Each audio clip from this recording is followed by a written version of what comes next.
महाराज जी आज प्रेस वार्ता की गई है, मंत्री ने बताया इसके बारे में। देखिए, हमने यहाँ 5 दिन तक माँ और महादेव का यज्ञ किया।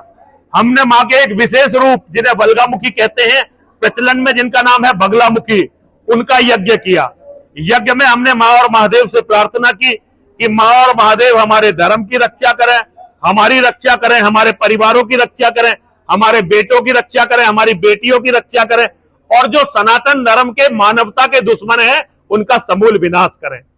और हमने माँ और महादेव से प्रार्थना की, जैसे दुनिया में ईसाइयों के पास 100 से ज्यादा देश हैं, मुसलमानों के पास 56-57 देश हैं, बौद्धों के पास देश हैं, यहां तक कि नास्तिकों के पास भी अपने देश हैं।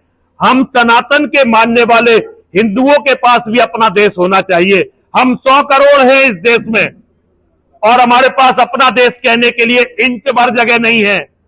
हमारा भी अपना एक सनातन वैदिक राष्ट्र यहां होना चाहिए। ये मेरी माँ और महादेव से प्रार्थना। आपने एक बयान दिया था, जो एक बच्चा, मैंने बयान नहीं दिया था, सत्य बताया था। जो भी माता एक बेटा पैदा कर रही है, वो अपने बच्चे के लिए नागिन जैसी है। जैसे नागिन पैदा करके बच्चे को खा जाती है, एक बच्चा पैदा करने वाली माता उसी तरह से है आज, क्योंकि जिसका सगा भाई नहीं है, उसका कोई अस्तित्व नहीं है। जिस तरह नेपाल में हिंसा चल रही है, क्या कहेंगे? हिंदुओं को दमन करने का परिणाम वहां के नेताओं को मिला है। उन्होंने जिस तरह हिंदू भावनाओं को कुचला है और देश को जबरदस्ती धर्मनिरपेक्ष राज्य बनाया, तो जनता ने क्रोधित होकर जो वह प्रचंड तांडव किया है, वो दुनिया के सारे नेताओं के लिए सबक होना चाहिए, विशेष रूप से भारत के नेता, उनके लिए। बिहार में चुनाव है, चुनाव को लेकर राहुल गांधी वोट चोरी का जो आरोप लगा रहा है, इसको लेकर क्या सोचते हैं? देखिए, नेता तो कुत्ते की तरह भौंकते ही रहते हैं, कभी कुछ कहते हैं, कभी कुछ कहते हैं। नेताओं की बात को मैं कभी गंभीरता से नहीं लेता, ना राहुल गांधी की बात को और ना ही किसी दूसरे और नेता की बात को। नेता मेरे लिए ऐसे जैसे गली में भौंकता हुआ कुत्ता, वो भौंक रहा है, मैं अपना काम कर रहा हूं, मुझे उससे क्या लेना देना। जम्मू कश्मीर में जो मजारे हैं, उनसे अशोक चक्र के निशान हटवाने के आदेश जारी कर। देखिए, ये तो हमारा पागल बनाया गया है। हमें ये समझाया गया था कि जब से धारा 370 खत्म हुई है, वहां के सारे मुसलमान एकदम हिंदुओं के जैसे हो गए, राष्ट्रभक्त हो गए। ये उन झूठे दावों की पोल खुली है। ये जो दावे ठोके गए थे ना कि हमने धारा 370 खत्म कर दी और कश्मीर में सब ठीक हो गया, ये नेताओं के उन झूठे और फर्जी दावों की पोल खुली है। और ये पता चला है कि कश्मीर का मुसलमान पहले से भी ज्यादा कट्टर और पहले से भी ज्यादा मानवता का दुश्मन हो गया है। कोई बदलाव नहीं हुआ? बदलाव नहीं, कट्टरपना ज्यादा आया है, पहले से ज्यादा कट्टर हो गया है।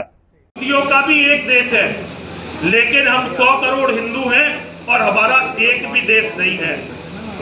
ये कितना बड़ा दुर्भाग्य है पूरी हिंदू कौम का कि हम 100 करोड़ हिंदुओं के पास अपना देश कहने के लिए 1 इंच भी जगह नहीं है।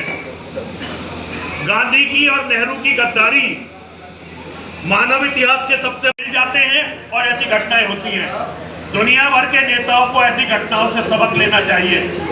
उन्हें जनता की भावनाओं का ध्यान देना चाहिए, जनता की भावनाओं को समझना चाहिए और बहुसंख्यक समाज की धार्मिक भावनाओं को इस तरह नहीं कुचलना चाहिए कि जैसे चींटी, जब चींटी कुचली जाती है तो वो भी काटने के लिए खड़ी हो जाती है। आज हिंदू समाज की स्थिति मुखी है। जो हमारे महादेव की 8वीं महाविद्या है, उनका और महादेव का एक यज्ञ कर रहे हैं। आज उस यज्ञ की पूर्णाहुति हुई है। आज वो यज्ञ संपन्न हुआ है और उस यज्ञ में हमने माँ और महादेव से प्रार्थना की है कि माँ और महादेव सनातन धर्म की हमारा करवाएंगे। अगर स्वामी जी कुछ भी गलत करें, ये हमारी जिम्मेदारी है। अगर स्वामी की सारी सुनते रहोगे ना महाराज, ये धीरे धीरे सबको पीछे रहेगा।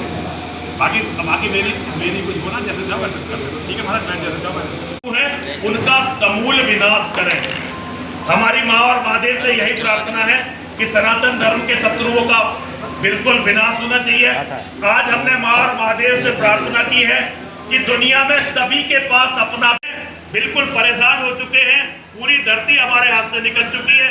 अब ये हमारी आखिरी शरण है, ये इसे भी हमसे छीनना चाहते हैं।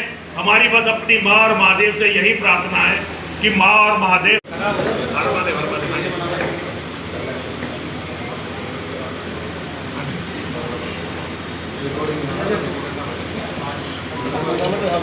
पंडित जी हटो पीछे। पिछले को जाएगी कोई दिक्कत नहीं होगा।